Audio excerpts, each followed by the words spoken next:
khovel tong zinga ral mai lo om zinga atela tu na tong kan hlut lo zela ni chuan ingtiknia emu chuan kan tong hi ala ral nge yanga chuti huna chuan mizo hnam hi a to kherin arin omlo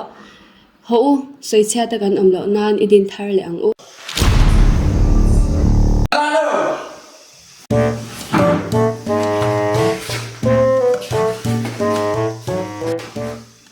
cái gì chúng ta tụi gì cả cái là ngay inge ni leta ava makte thu thin ve dam doi khe em ô cái chuyện tụi ta zua telva ít rồi cái Israel te hiền đâm nó đồi thằng ai về karam các ham tan ti in giang một chi ren karel thấy xí lâu buôn ven soi chi dài karel ta nghe ava makte nwai ve o natlang tur cha in sia mai te hey ha an ka tar ro hi kan kha phát dang hai don ni hi Thế lo đi sắp mà nghe anh tụi chuan vì vậy thì người ta ăn cậu tha in xiang bắt đồ bắt đầu Văn đề nào ấy hơn một rồi in xiang mà bắt đồ thay tôi nha Bây giờ chú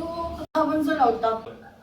in xiang mấy thế à thôi chỉ mình vẫn dàn cho anh ấy cho nên tìm mấy khát tu Nắng là hi à Trong soạt và hít sáng rồi mới cái chàng bố này là mà nên trong đời lần mình đi là để chuan tôi em mình mình đi sắp xuống hàng Cái lòng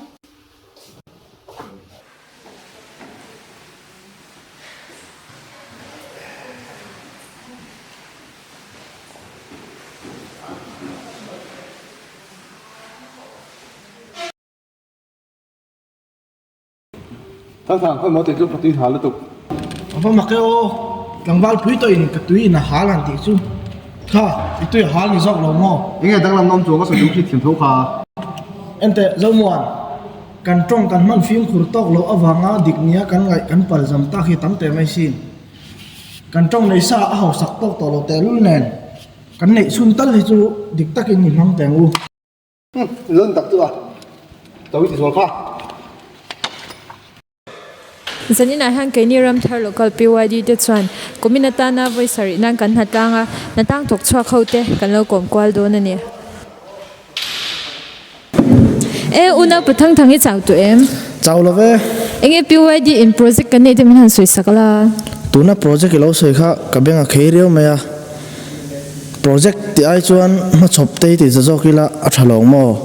kan ma chop ma sa tan chuan nak tu zan hian roi tu in cher siam na hun atam zo kina leadership training an tiang kha kan nei do na chu lo chu ma chop nai vai kan nei om ka shelo 酷啦酷啊你走重视phiền那不理酷 Đi. Mà nè có chuyện thế này mình hiểu có là việc một thế này mình biết tỷ lệ khác cả. in ba han phun pe ta be oh in phun don ro chuan thin te phun zo kula à thôi chỉ mình cần trong hậu sa tok là va cần trong ông lo trong thay te po kan ron chwa ve ze la ngai rồi việc một thế này thì te po chun na em chu Hầu lúc tục piu đi mình cái nàyตัวra kha. Piu đi tàu com tiết khác ăn tụm kha. À chính ha rồi mà. 就整你的年 BYD sectional conference 的卡 BYD 边人控会点影响动卡界面波去改衰度 speaker 波去突消度底能够唱度下能做anh dâu thấy có cái nín rất là lớn Mà nè con nhà cái lên ha không ai thắng thằng cái tiết anh nuôi bình cái nào mà tiết. Bé trụ mà thì về đấy.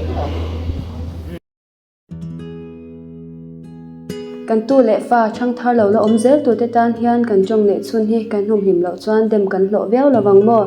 nu le pa pi le pu te u in tu le fa ten mi zo jong aya sap jong an thiam du sak pui tu te u kan jong hi nam anga minin pum khat tir tu ania sin ka thalai pui te u keinin kan hum him lo chuan tu in nge min hum him sak chuang le ho u a theina chin china chuan mi zo jong zelin o he mi zo jong hi aral chuan kan nam hi aral mai o mange